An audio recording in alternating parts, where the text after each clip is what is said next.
Why do I feel the need to say welcome in? Guys, welcome in. This is our first podcast for BadAAAS, and I'm super excited today. I'm here with Greg. He's a co-founder of BadAAAS, and we've been working on a lot in the last 9 months. Well, I think it's 10 months now. It's June 2nd as of recording, so we're getting close to that first year. We've made so much progress, and I just kind of wanted to introduce BadAAAS, introduce Greg, myself, and why we're here and why we're doing what we're doing. It's a funny story actually, because Greg and I met through YouTube. I've been doing YouTube since 2019, just selling lead gen, doing marketing services, stuff like that.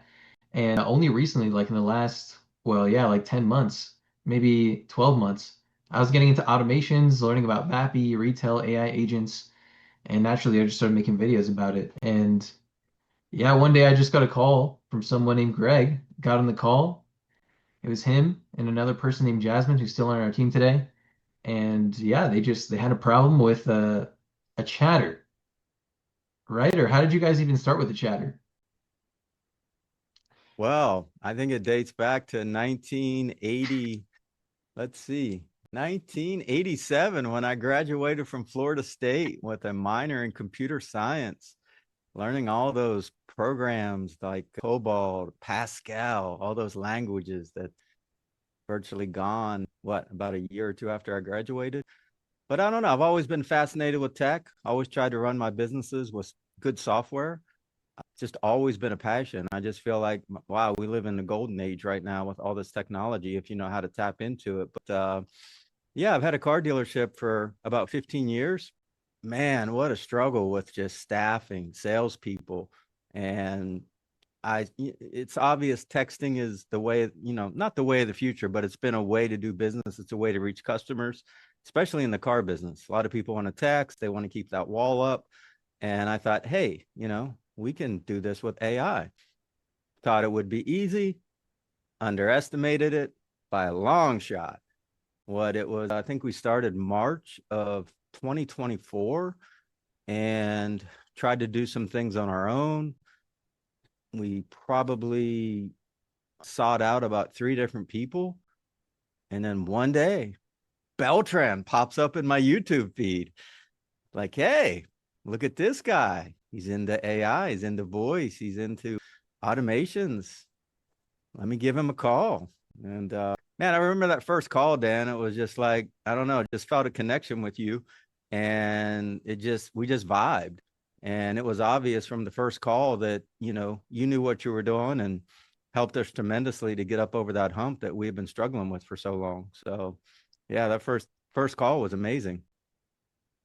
Yeah, I thought it was too. I mean, I had a lot of the same feelings on it. And actually, I was surprised too, because when I first saw you, and no disrespect, but people that are older are not really into AI. And I feel like a lot of traditional business owners are like scared of AI, but you've always just been forward thinking in your business. And even now, sometimes when we're doing R&D, like you teach me stuff I don't even know about. And but no, I mean that those are just like traits of the people who stay in business for the longest, because there's so many people. I mean, we've talked to so many contractors a lot lately. They're just so afraid of AI. There's a lot of skepticism. They're skeptical about their customers being skeptical about AI. And still, even with, the case studies and results that we've had, like there's still that skepticism. Yeah, for sure. And I was just thinking about, and obviously I've been concerned in the car business because you don't know how customers are going to react. Like, we wanted to do voice, but it seemed like it was easier to start doing texting. But, do you want it to look like it's coming from a human? Yeah, but humans also, they're unreliable. Like they are going to send out a bunch of, I don't know, you never know what you're going to get with a human, right? They all put their different spin on how they want to communicate with customers. So one thing I really like about the AI is the consistency, and it's giving great information to our customers. I was going to make a comment, a minute ago when you were talking about, forward thinking and business owners tapping into AI, talking to some of these contractors. And I think I shared this with you maybe like a few months ago. It was like a year ago. I heard somebody say, if you don't have one full-time person in your business dedicated to AI, you're making a serious mistake. And it was the first time I heard that. And I'm like, that's crazy. Like one person dedicated to AI in your business, like what would they do? And, Dan, I know you and I just spend a crazy amount of time just trying to research and find new products, new vendors, and it's impossible even for a team to keep up with the technology. I mean, stuff's just moving so fast. I mean, I feel like every morning we wake up, we got better tools. And, one of the things I know we talk about with our clients is, you know what? AI is the worst it's ever going to be today because every day it just gets better and better. I swear it is. And over the weekend, that taught me something. Because, I mean, I literally just sent Greg a message earlier today. Because over the weekend, I spent all, like, I don't even know, whatever, 28 hours probably behind a desk learning MCP. I built an entire MCP bot, right? It's a sales assistant. It chats with all your apps and it never sleeps. It Hey, never you didn't forgets. even know what MCP was just a I few didn't even I weeks didn't even know ago. what it was, and you taught me what it was. You know what I'm saying? So I now had to sit through it. Greg's the guy's like, "Hey, I got an idea," and then I'm like, "Oh man, that means we got to do it now." So that's the relationship we have, and it's fun. It's amazing because I get to build amazing things for, our company internally, but also for our clients. And that's why we built the bot because yes, it's annoying having to keep up with it. And then even after building all that, and like 3 hours ago, just saw a video. Hey, MCP is dead. We have a new thing. I'm like, oh my God. But when you build something like that, that's it. You build it once and it works forever. And that's the amazing thing about, our sales assistants and, kind of how we started working together, right? Like you were trying to get the chat bot for the dealership. We were like, hey, well, what if we could also have it change CRM data? How about we have it manage some of the calls for our team? Right? And so it's exciting to see like how the chatbot has performed over the last couple of days. It's been like better than it's ever been. Yeah, and what's also cool, and I think sometimes we lose sight of this, but we use the dealership as kind of a test bed. And obviously we use BadAAAS, right, to test a lot of our ideas and products, right, before we put them into the marketplace. And it's just cool to vet that stuff out and play around. And sometimes we win and sometimes we learn. So um, but yeah, it's cool to use the stuff internally, and we're constantly trying to figure out how do we get to 100% automation, right? Like, can we do it? How much can we scale this business with little human intervention? I mean, I can only speak from my experience because before I was even doing my own thing, I was doing car sales, funny enough, but I was also doing door-to-door sales after that. I only did car sales for like 30 days, and then I was like, I got to get on a phone somewhere. But I Dan, did I've it. been doing car sales for like 35 years. You can't say you did car sales for 30 days. You did not do car sales. I mean, that doesn't qualify 30 I, days. Come on. my fault. I sold two cars in a 30-day time period, and from there, I was like, there has to be a better way. So naturally, I went knocking on doors because that's so much better, I thought at the time. And when I was working out there, I didn't have a CRM because I mean, it was rare we'd go back to the same neighborhood here in Las Vegas. But yeah, I was selling a CenturyLink, I was selling internet services, and I didn't have a CRM and I didn't know anything about follow-ups. So, it was only until like 7 years ago when I really first started doing it that I started even using CRMs, but I've always used high level. I used like this other one, Lead Carrier. It was like similar, but Now, I wait never a really. minute, Dan. Wait a minute. I gotta ask you something here because you blew my mind the other day. This tech guy in his 20s, right? And what did you pull out? A 5x8 note card. And now I'm thinking, hey, maybe you had those 5x8 note cards when you were door knocking. That's how you kept up with your leads. I had a clipboard. I had a clipboard.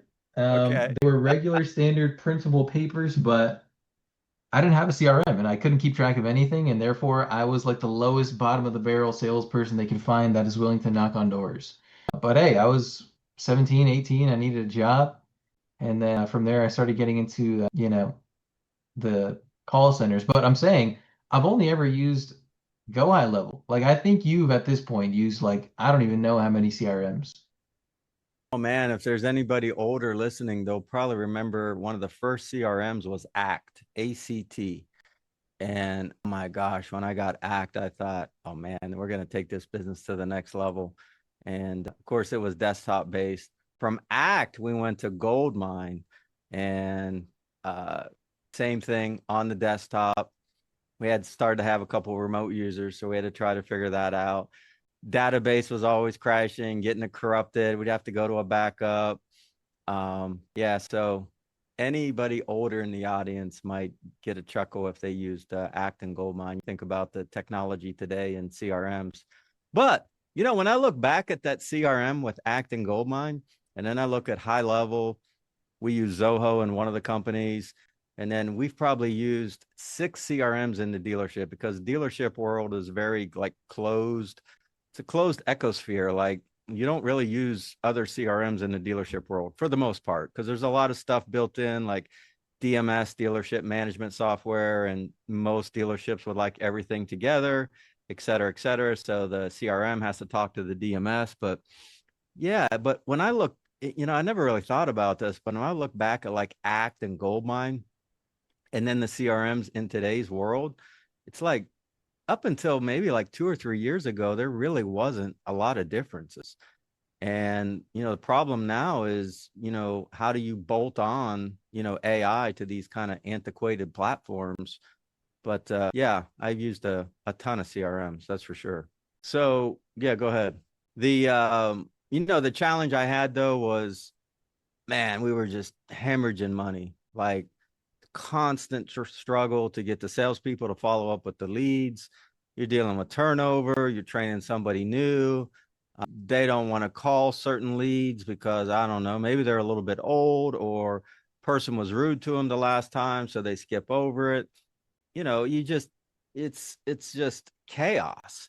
And before you know it, you have 10,000 records in your CRM, and it's a mess. And just trying to keep that organization structure inside the business, constantly training the people. Most salespeople don't like a CRM because it requires them to do some sort of admin work. So yeah, when you and I connected, I mean, I was already way down the path thinking like, man, how do I automate a lot of this stuff? Because this has been a struggle for 20, 30 years for me. And while it's gotten a little bit better, it's literally been a little bit better. But man, AI has been a game changer for me in the sales pipeline. It's crazy how efficient it makes things go inside the sales funnel, the sales pipeline. Ton of value. It's really hard for people to understand that. Like, even me thinking about it when I first started, I didn't really know if it would work. Like, I had to do my own tests and find a bot that could possibly cold call. And I remember one of the first people we ever set up on Leader, which is what we have now. Mm-hmm. We literally were cold calling their list. They were getting probably 3%, you know, rate of transfers. They're just calling through and transferring to their sales team, probably 3% with like virtual assistants. We called and instantly got an 8% transfer rate. And it may not even be because the AI is better. I'm Yeah. going to say it was because I'm biased, but let's just say it wasn't. I think you could have easily done that just by sheer volume, because a human cannot do that kind of volume compared to an AI. I mean, we're talking 20 calls at a time versus one. Mm-hmm. And that was kind of like our first ever time we used it, an agent as a service. And the next day I get on a call with Greg and he's like, "Are you ready?" And I didn't know Greg that well yet. I was like, "What the hell's going on? Like something's about to explode or something." I don't know. He's like, "Boom." He flashed it up, put up on the screen. This logo. He's like, "I'm calling it BadAAAS." Why That's did because you it's decide to name badass. it? Why? Well, I mean, what were we doing? We're building a lot of agents, right? Agents as a service. So, okay, we put a play on agents as a service. Um, it's badass, and we want to build badass products and services for our clients. I mean, what better? And it just, how do you forget that name? And you and I have chuckled on a few calls. It's like, they said the name. They said the name. They were like, "Hey, this is badass." We're like, "Yeah, yeah, exactly. That's what we're talking about." He said the thing. He said the thing. Those are your words, Beltran. Yeah, I was trying to remember what I was saying actually. I was thinking back, I was having a moment there. But no, I agree. I mean, everything that we built literally even in the last 48 hours, like our team has done insane work. Like before, it was just you and I had an Yeah. N8N subscription. But now, I mean, literally in the last 2 months, my life has changed because as you guys know, like, right, I'm kind of the one like making the videos about AI. I'm kind of looking into like the techie part. Um, but Greg has helped us so much with like the operation side, and that's actually affected me in the way that we actually build our bots. And I wanted to show you guys an example of something that we built in the last 48 hours. So this is an example of one of our bots that we built. This, what we're looking at, Yeah, one day maybe we get you out of the tech kitchen. I know you love to put that tech apron on and go in there and cook. it prints views. But no, so this is it right here. That what you just saw is the first half of an automation that we just created over the weekend. It's an MCP bot. So basically, I created the Greg agent. And if you guys ever get the opportunity to speak to Greg, you'll know what I'm talking about. This is Greg right here.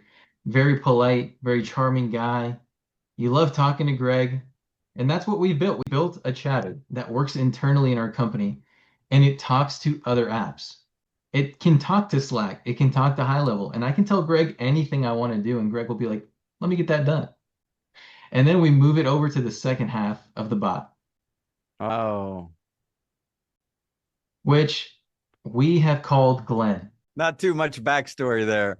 We don't want to lose the viewers. Glenn is somewhat of an inside joke. It's a side of Greg that is very efficient in his business and basically tells the other bots what to do, right? So we talk to Greg.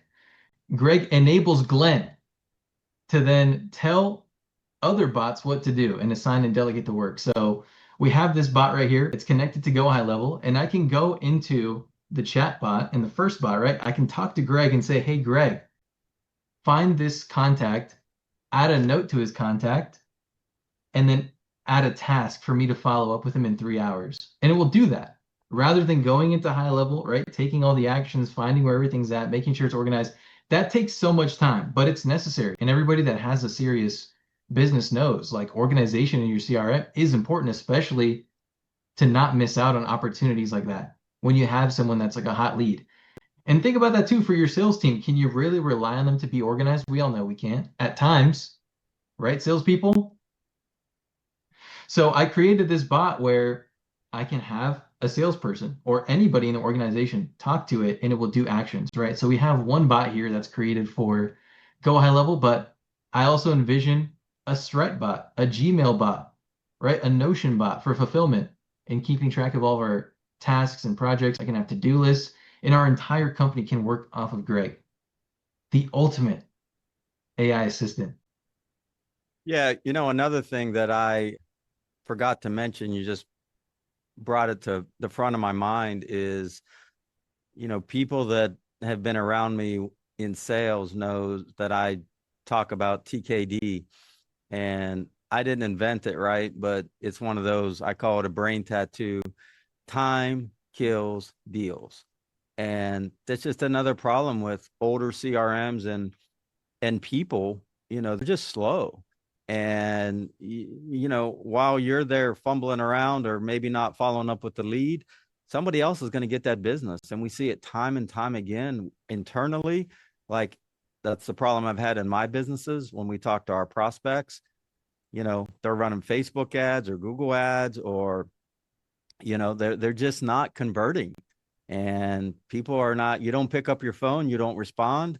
In today's world, I mean, maybe you have 30 seconds. And then how do you stay in front of that person, right? Because a lot of sales is timing. It's just being in the right place at the right time.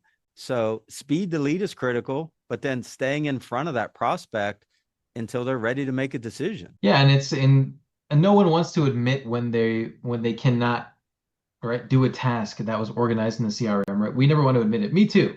It's like I'm the best salesperson, and then you fumble a lead. It's like that happens to everyone, right? There's humans versus AI, right? Let's not act like we're all perfect here. We all know, and these are the best cases to use for the skepticism. So if you're listening right now and you're skeptical, I get it. But can you really refute what I'm saying right now? Will a robot be more efficient than you? Of course it will. Now, the debate is the voice good? Is the chat good? I recommend booking a demo, checking more on our website. You can see for yourself. But we all know this is a great case. Yes, AI is going to be way more consistent. And every single business owner right now is doing all this stuff manually. Maybe. Because again, I know we all drop the ball. It's okay. We all do. But with this, you can't, right? Your team too. Why have your team do all these tasks? Have them write a prompt and have the bot do everything for them. Yeah, like internally, the car dealership now, we're running over 10,000 text messages a month. It's amazing. Like we're doing more texting than ever, booking more appointments, selling more cars. It's just one case study. And you think about in the car world, we're not selling super high end cars, but average transactions $20,000. So imagine missing out on just one or two of those a month. You're talking 40 grand, missed opportunity. So it's huge to speed the lead and stay in front of the leads and have a good organized pipeline, streamline it, automate it. And it would surprise me if there's anybody in sales management, whether it's a smaller business, it's the owner that's trying to, hire his first salesperson, or try to manage one or two people or manage a team of salespeople. You're dealing with constant training, you're dealing with recruiting, you're dealing with turnover. I mean, all those costs. And, a lot of companies, they don't put a cost to what that turnover is to the bottom line, but it's huge, absolutely huge. And then you factor in the missed opportunities, while you're there short two people, how much money are you hemorrhaging? And, your competitors, whoever's getting on AI, they're going to win. No question about it. They're moving ahead. And, the thing that I think really motivated me, not that I need a lot of motivation, but I want to win, right? And I never want to be behind. I want to be like one step ahead. And I think a lot of business owners think that, I don't know, like AI is in the future, right? It's coming. Who knows if it's going to stick around? No, it's not coming. It's here and it's here to stay. There's no way it's going to go away. So either, you have to step into it or get left behind. Today, we just created at least probably 10 to 30 TikToks in the last, I don't even know how many, 10, 15 minutes we've been going. We just did that in 30 seconds. And I'm gonna actually show you proof. We just created this automation that can take all of our content creation and create clips of it automatically. Now, before you roll your eyes, this software that I'm going to show you is new. Although you've probably heard of stuff before like Submagic or CapCut or any of these other ones that do like clips. But what I'm going to show you is a way to hack that system, completely automated, and make even more money than you would before. So this is what I got so far. This is the automation. We're calling it the ultimate short form clipper agent. Okay, we're using it with Clap and Blotato. So we're going to go through each one. But starting with Clap, this is a website. Again, it's similar to like Submagic, similar to Opus Pro. I like this one because of the editing style. You can take long form videos from a YouTube link or just dropping in files and then generate clips from that. So if you do long form videos, if you have a stream, you can turn those streams or podcasts into clips instantly. And so normally what the process is, drop a link, drop a file, it creates a bunch, and then you export them and you post them and you hashtag them, right? That's the whole process. However, now we have a way where every single day or hour or whatever, we can get a long form video from a sheet, analyze it, and then wait for the analysis. So it's going to wait, I think, what is it? Yeah, 300 seconds. Get the status. If it's ready, it will continue. If it's not ready, it will just keep waiting here until it's ready. Next thing, get the short details, export the shorts, right? So creating the actual videos through HTTP request, and then just looping, waiting for these shorts to be complete. And then as soon as the shorts are ready, boom, it will update in a sheet again to log them as ready to publish. And then at the very end, we're going to load all the shorts in a queue to publish them to TikTok, Instagram, YouTube, and LinkedIn. And if you did this For 1 hour every day, you would print so much money. Maybe you guys have heard of WAP. This is an example I was showing earlier, actually, in our community. Link in the description in case you're curious. But we do a meeting every single week, and I just kind of talk about new things in AI.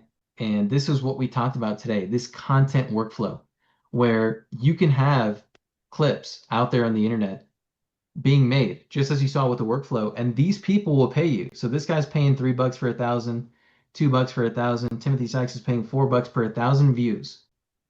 And the views are really not that hard to get, especially if you have a really high quality video. So what I'm showing you right now is an example of someone who's used this in their own business. I don't know if this guy is like working with someone or if he's doing it himself, but either way, right now on YouTube, on Instagram, on TikTok especially, they have a partner program where they'll pay you the same thing, $1 per 1,000 views.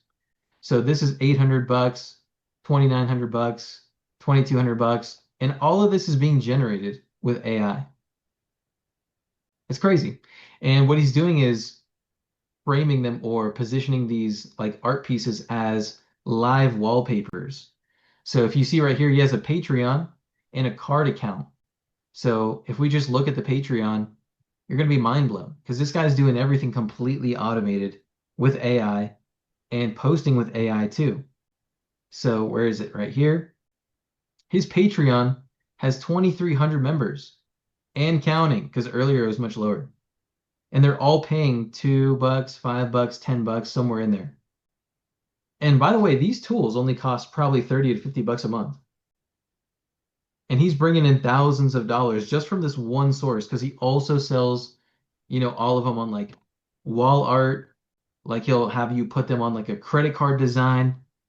It's crazy. And a lot of people are using it to make money right now. Like all of these guys, right, on WAP, they all make YouTube videos. Imagine you take any of their long form videos, pop it in a clap, you post it, you get 1,000 views. Let's say even you get 100 views a video. Make 10 every hour. You can get usually 10 clips from one video anyways. And you're getting $1, $2, $3, $4, and you see the potential there. So that's a really crazy one that we created. And that's just for like clipping short form videos like that already exists as long form. We have another one though. It's completely faceless. There's no humans required. So this is one that we got from Blotato. Like that's the software that it's using. This is Blotato right here. I've just only heard about it a couple days ago. But you can turn basically any prompt into a video. And here's some examples. They're mind-blowing. If you guys are like, used to the AI world, maybe you've seen a lot of Google's VO, they're using similar things. And I actually know what technology they're using to build this. And you could actually make it on your own, but they have a 7-day free trial. I mean, might as well try it, especially if it's easier. And it seems like it's going good. So I put in a prompt for people similar to you that are watching this podcast and you're curious about automating your sales process. Basically, it turned, a simple prompt into like a horror short. So I'll just quickly play the video so you can see it. Here we go. A sales manager believed they had a robust $2 million pipeline. Upon reviewing the actual data, One sec. Here we go. a sales manager believed they had a robust $2 million pipeline. Upon reviewing the actual data, they stumbled upon a shocking truth. 73% of those leads were nothing but the remains of deceased deals, zombie leads. The CRM had kept them alive with misleading activity logs. It became a graveyard of dead connections. Reps resorted to sending copy-paste follow-ups to abandoned emails. Is your pipeline filled with zombies too? Comment zombie if you relate. And so that's just an example, right? Like,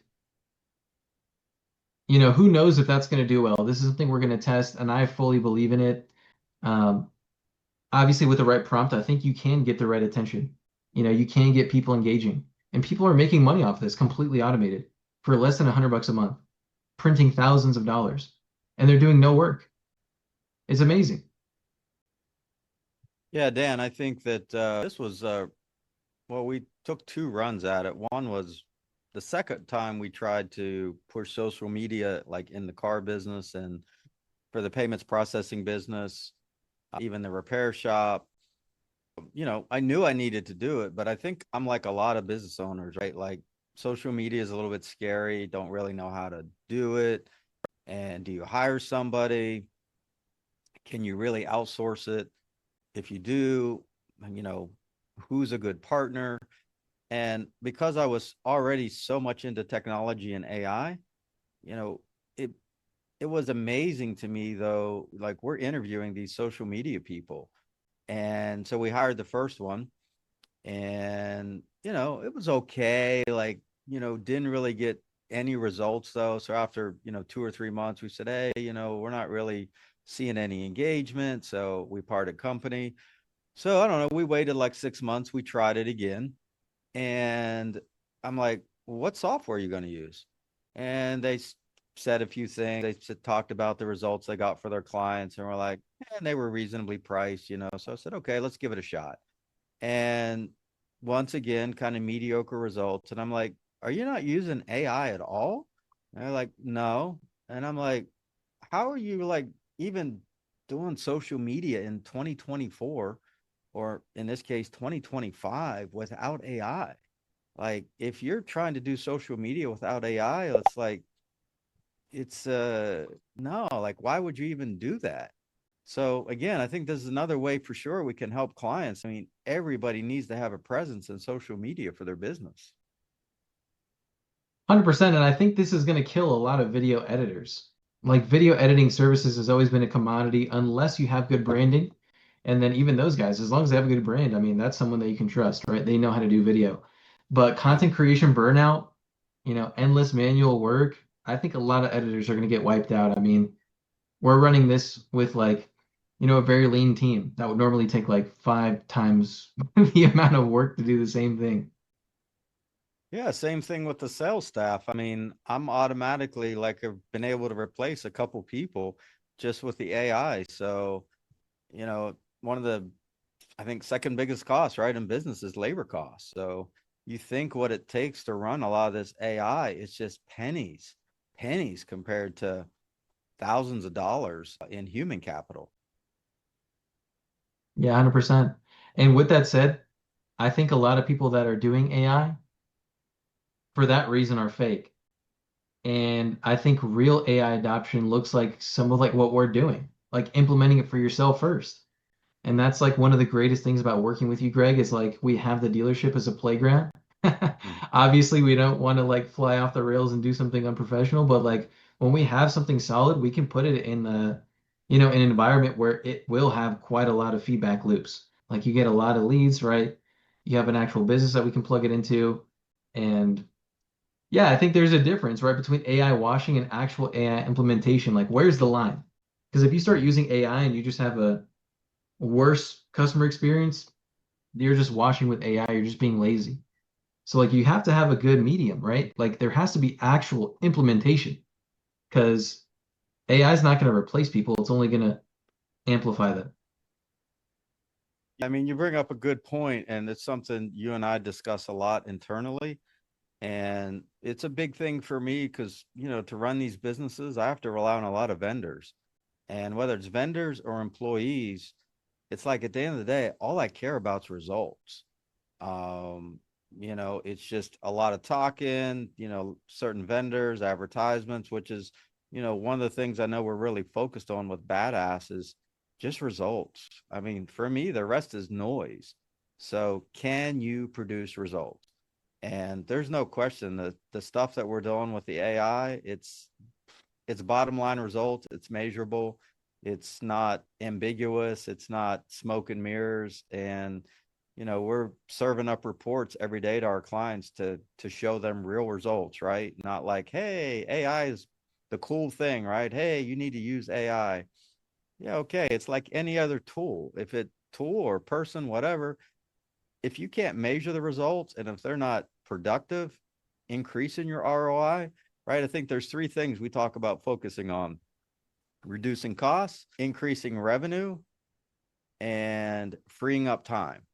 And a lot of times that time freed up, especially for executives or business owners, like their time is valuable, right? Like hopefully it's worth 3, 4, 500, or, maybe 1,000 plus an hour. So to start to free up that time, or, free up personal time, right? To spend time with your family, that, I feel like that's the thing that's, killed me in business, right? I feel like I've sacrificed so much of my personal life, to build these businesses, and to have AI come in and give me that freedom. It's like, wow, this was the dream, right? To have a business and be free, not have a ball and chain and get yourself a full-time job plus, right? Like some owners have like 2 full-time jobs just trying to keep it moving, right? Meet payroll, all that overhead that you got.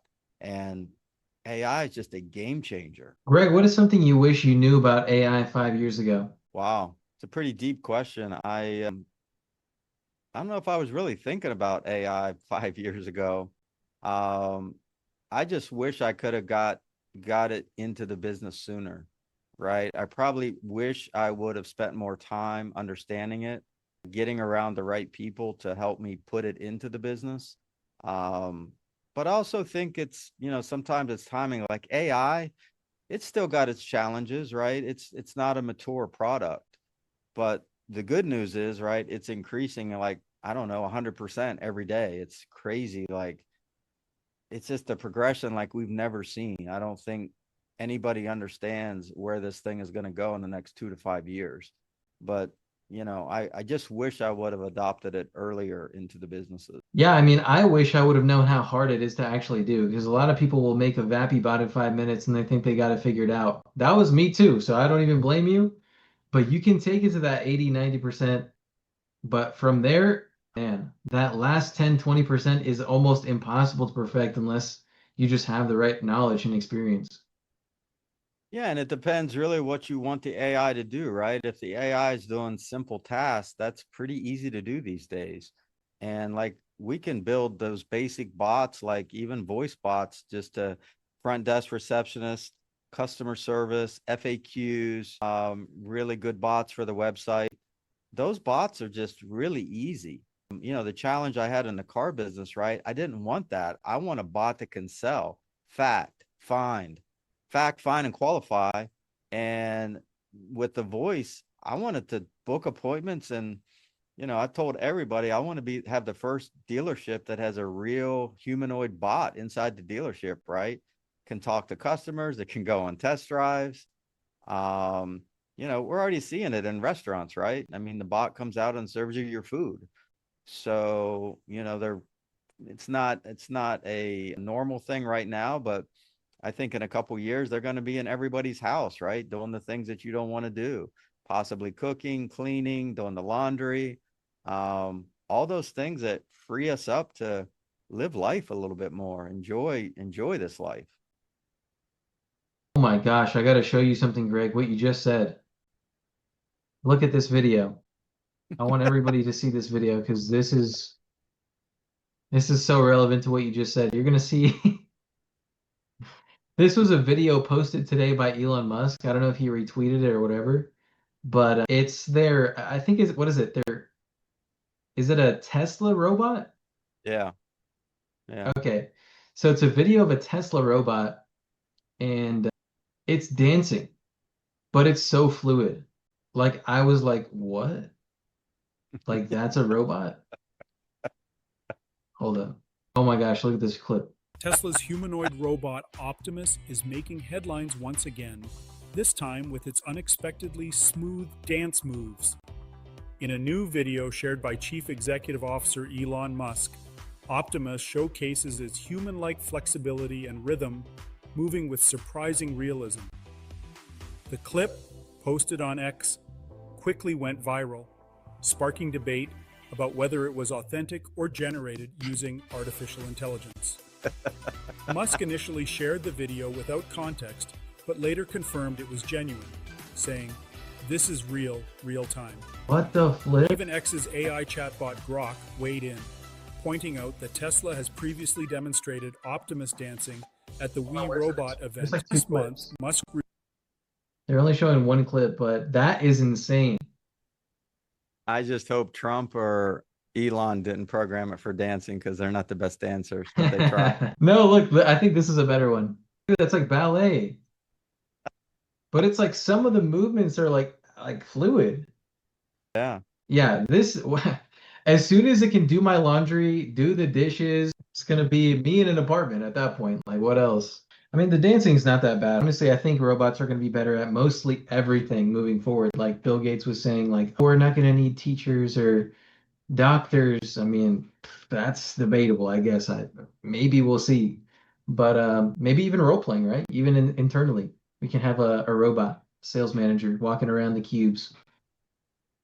Yeah. I mean, the role play is like, I don't know. It's been one of my biggest pain points forever in all the businesses, right? I date back to 30 years ago in the payments processing business.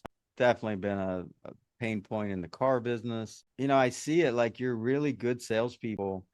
They didn't get there overnight, and it was a long walk. I'm talking about years. And those are just the people that A, have some natural talent, and B, really want to work on the craft, right? Work on a skill because it's a true craft and very few people really get good at it. And I couldn't believe like how good, the role play is. Like I've already used some different softwares, and I said to you, Dan, like, why don't we just build this ourselves? My problem, like probably like a lot of business owners or probably sales managers, where do you get the time to do it? Right? You're all the time. Was saying I can squeeze it in. I'd start it, do it for a week. Then I'd, circle back a month later. They forgot half of what we talked about, and I was like, oh, let me shorten it up. Let me just do a little segment every morning. I just pick a topic, did that for a little while. It's just hard to stay consistent. So it was like, yeah, why don't we just make it on demand, right?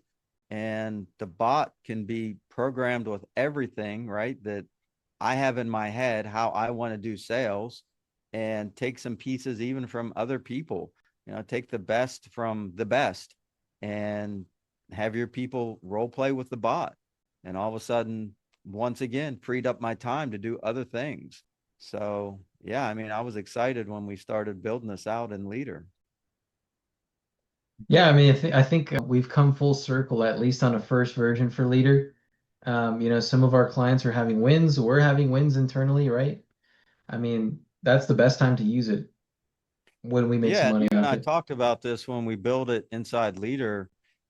It depends what kind of what package we're offering, but I said, man, let's make this thing affordable for the average business, because when I started looking in the marketplace, it was like, wow, you're talking, $1,000, 3,000 to get a really good role play product.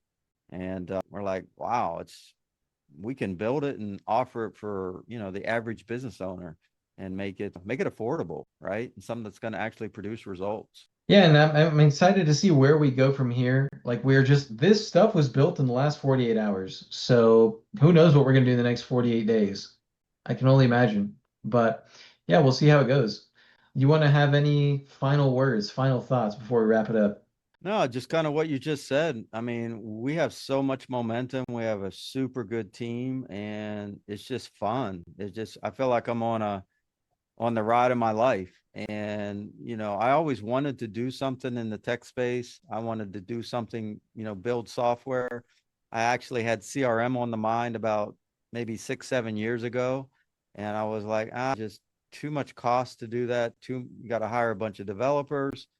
And wow, with where we are with AI and our team that we have, it's just amazing the stuff that we're churning out literally like every day, every week. It just gets better and better. So I'm just happy, like just along for the ride, and it's been a great ride so far. Can't wait to see what's coming. Absolutely. So let's end it there, guys. That's it. That's our first podcast. Thank you so much for clicking and watching this video. If you did like it, please make sure to like, subscribe, and hit the bell because it's free and it really helps me. Also, we got some freebies in the description. We got a free community for you and some extra tools in case you want to check those out. That's it. I'll see you guys.